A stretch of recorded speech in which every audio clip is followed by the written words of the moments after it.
Hello everyone, আসসালামু আলাইকুম। বাংলাদেশি মম Sydney আজকে আরেকটা নতুন ব্লগ ভিডিও আপনাদের সাথে শেয়ার করছি। আশা করছি আপনারা সবাই ভালো আছেন, আমরা আলহামদুলিল্লাহ ভালো আছি। আজকে হচ্ছে ওয়েডনেসডে। নর্মাল আজকের ব্লগটা আসলে নর্মাল একটা ডে আমি কিভাবে স্পেন্ড করি ওটাই আমি দেখাবো। তো আজকের ওয়েদারটা ভালো, ইদানিং অনেক মেঘলা ছিল, বৃষ্টি ছিল, ঠান্ডা ছিল। আজকে সুন্দর একটা সানি ওয়েদার ছিল, তো অনেক দিন পরে আমি বারান্দায় আসলাম। তো ভালো লাগছিল, একটু দেখছিলাম। সাফওয়ানের স্কুল আছে, ও এখনও উঠেনি, তো ওকে এখন আমি উঠাবো, তারপরে ওকে রেডি করে স্কুলে নিয়ে যাব। আজকে আবার স্কুলে একটা ক্যারেক্টার ডে বলে একটা ফাংশন হবে, তো ওখানে কিছুক্ষণ থাকতে হবে। এই যে শীতকালে আমার গাছপালাগুলোর অবস্থা ভীষণ খারাপ। রাতে এত ঠান্ডা পড়ে, কুয়াশা পড়ে, গাছগুলো আসলে এত ভালো নেই। আমিও একটু টেক কেয়ার কম করছি, একটু মানে এদিকে আসলে আমি নজরটাও দিতে পারছি না ঠিক করে। তো ইনশাল্লাহ সামারে আবার ঠিক হয়ে যাবে। এখন সাফওয়ানকে নিয়ে যাচ্ছি স্কুলে, আর সামনে একটা কফি শপ আছে আমার ফ্রেন্ডের, তো একটু কফি নিয়ে নিচ্ছি, যেহেতু সকাল আমি চা খাইনি, তাড়াহুড়া ছিল। কফি নিয়ে এখন চলে যাব স্কুলে। তো আমরা কিছুক্ষণ ওয়েট করার পরে সাফওয়ানরা আগে স্কুলের ক্লাসে চলে গেল। তো আমরা ওদের, এটা হচ্ছে হল রুম, যেখানে ওদের অ্যাসেম্বলি হয়, বিভিন্ন অনুষ্ঠানগুলো এই জায়গাটাতে হয়। তো আমরা সবাই এখানে ওয়েট করছিলাম। দেখুন ওদের টিচারের কি অবস্থা। তো এখানে ওয়েট করি, তো সাফওয়ানরা স্কুল ক্লাসে আগে চলে গেছে, তারপরে হচ্ছে এখন ওরা একজন একজন করে একটা ক্লাস টিচার সহ ওরা আসছে। তো সবাই এভাবে বসবে, তারপর ওরা একটা প্যারেড করবে। এটাই হচ্ছে এরকম আর কি।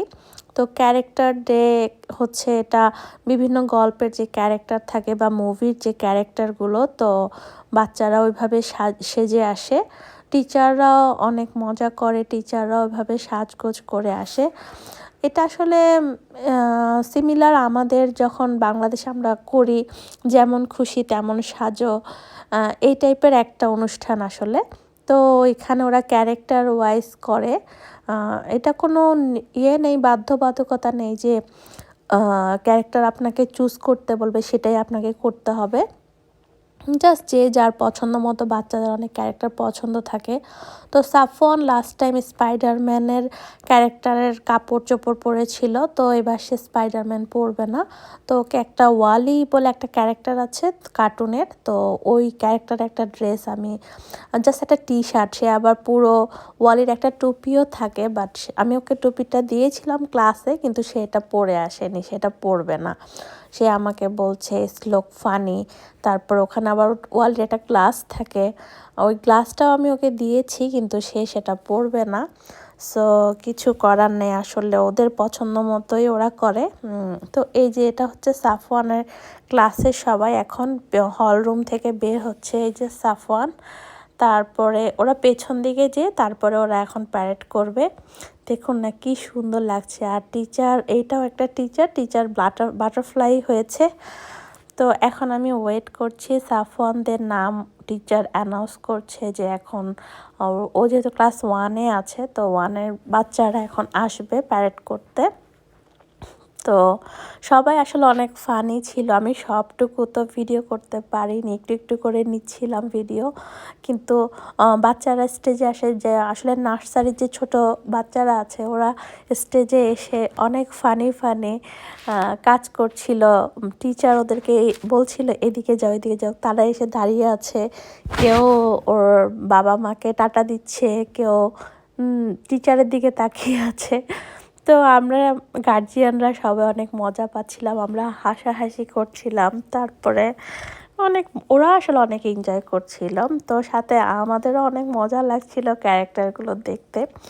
আর টিচাররাও এত ফ্রেন্ডলি এখানের, আমরা তো ভয়ে কখনো আসলে আমাদের টিচারদের সাথে ওইভাবে ফ্রেন্ডলি কথাবার্তাও বলতে পারিনি। এই যে সাফওয়ানের যে ক্লাস টিচার, এই একটু হেলদি যে টিচারটা দেখছেন, সে হচ্ছে সাফওয়ানের ক্লাস টিচার। তো সে আবার সাফওয়ানকে খুব পছন্দ করে। এই যে সে এখন সাফওয়ান এবার ব্যানারটা ধরেছে, সে আবার কিভাবে ধরবে সে বুঝতে পারছে না। তো সে একটু লজ্জা পাচ্ছে, সে অনেক শাই ফিল করে এইসব জিনিসে। টিচার ওকে অনেক সামনে আসতে বলে, দাঁড়াতে বলে, বাট কেন জানি ও খুব শাই ফিল করে। ও এটাতে ও আমার উল্টো হয়েছে। আমি সবসময় স্কুলে, কলেজে আমি এরকম অ্যানুয়াল ফাংশানগুলোতে আমি অনেক পার্টিসিপেট করতাম, অনেক এনজয় করতাম আমার ফ্রেন্ডদের সাথে। আমি অত শাই ফিল করতাম না। দেখা যেত কালচারাল যে প্রোগ্রামগুলো হয় ওখানেও আমি নাম লিখাতাম, তারপরে অনেক মজাই করতাম আমি স্কুলে। তো সে একটু লজ্জা পায়। এই যে সাফওয়ান আসলো, সে টাটা দিল। এখন টিচার একজন একজনের নাম বলে এবং কে কোন ক্যারেক্টারটা করেছে, ড্রেস আপ করেছে সেটা বলে দেয়। তো এইভাবেই একজন একজন করে আসছিল। মেয়ে বাচ্চাদের আসলে অনেক সুবিধা, কারণ বেশিরভাগ মেয়েদেরকেই প্রিন্সেস করে পাঠিয়ে দেয় বাবা মা। তো এটা অনেক ইজি, কিন্তু বাচ্চা ছেলেদের অনেক প্রবলেম হয়ে যায়। এটা হচ্ছে মাইনক্রাফট নামের একটা গেম আছে, ওইটার একটা ক্যারেক্টার এই যে বেশিরভাগ প্রিন্সেসের মতোই হয়ে এসেছে। এখন হচ্ছে ওরা একটা রাউন্ড দিবে প্যারেডের মতো করে, টিচার বলে দেয়। আর সামনে হচ্ছে বড় ক্লাসের লাইক বা 5 or 6-এর একটা ছেলে বা মেয়ে ওদেরকে দেখিয়ে দেয় কিভাবে ওরা আসবে, তো তাকেই ওরা সবাই ফলো করে। আর এখানে কিন্তু এখন অনেক একটা মিউজিক বাজছে, মানে একদম পার্টি সংয়ের মতো মিউজিক হচ্ছে। তো বাচ্চারা সবাই যেরকম হাততালি দিচ্ছে, কিছু টিচার তো নাচানাচিও করে। এই হচ্ছে কাহিনী।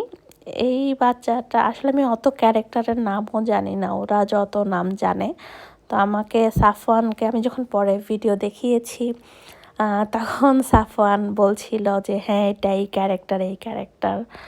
আসলে এটাকেই মনে হয় জেনারেশন গ্যাপ বলে।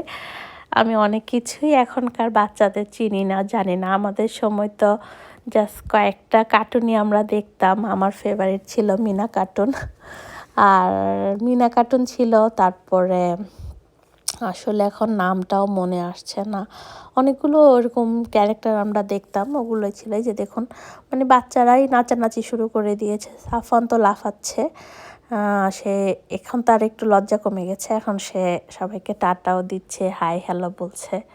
তো ওই যে এই তো আমার ওদের এটা দেখতে দেখতে প্রায়, এটা তো অনেকক্ষণ ছিল, 1-1.5 ঘন্টার মতো ছিল। ক্লাস 1 থেকে, নার্সারি থেকে আসলে 6 পর্যন্ত সবাই এরকম করেছে।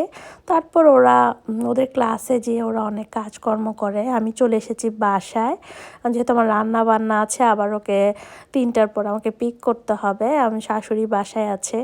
তো একটু চা খেলাম। এখন এই হাফ অ্যাপেলটা আমি সাফওয়ানকে হাফ দিয়েছি, আর হাফ আমি এখন খেলাম। আর আজকে তো মাছ মাংস প্রতিদিন খাওয়া হচ্ছে, তো আজকে একটু নর্মাল কিছু করতে চাচ্ছিলাম। ফ্রিজে মুরগি ছিল, আমার চিকেন রান্না ছিল, তো এখন একটু ডাল বসালাম। আর এই যে ডিম আর আলু দিয়ে একটু পাতলা ঝোল করব। এই ডিম আর আলুটা আসলে আমাদের এত পছন্দের ছিল একটা টাইমে। আমার অমি আপু আছে, আমার কাজিন সিস্টার, ও এত মজা করে রাঁধতো। আমরা যখন টিনেজ ছিলাম, আমরা আন্টির বাসায় যেতাম, আন্টি আমাদেরকে রেখে গ্রামের বাড়িতে যেত বা কোনো জায়গায় যেত। তো আমরা 3-4টা বোন আর আমাদের ছোট একটা খালাতো ভাই ছিল অয়ন, আমরা একসাথে অমি আপুদের বাসায় থাকতাম। এবং অমি আপু তখন অত আমরা রান্নাবান্নায় কেউই পারতাম না। অমি আপু এই শর্টকাট রান্নাটাই রান্না করতো, ডিম আর আলু দিয়ে ঝোল করতো, এবং এত মজা লাগতো। ইভেন আমি এখনও যখন রান্না করি, আপুকে আমি অনেক মিস করি, ওর রান্নাটা আমি অনেক মিস করি। তো রান্না বান্না শেষ করলাম, টুকটাক কাজ করলাম, এখন যাচ্ছি সাফওয়ানকে আনতে। তো একটু পার্কের ওখান দিয়ে ঘুরে যাচ্ছি, যে আমার একটু হাঁটা হবে। অনেক দিন আসলে দাওয়াত খেতে খেতে অনেক মোটাও হয়ে যাচ্ছি, তো হাঁটা চলাটা আসলে আবার শুরু করতে হবে। এই তো আমার আজকে একটা নর্মাল দিন গেল। আশা করছি আমার ভিডিওটা আপনাদের ভালো লেগেছে। আমার ভিডিও যদি ভালো লাগে প্লিজ লাইক এবং শেয়ার করুন।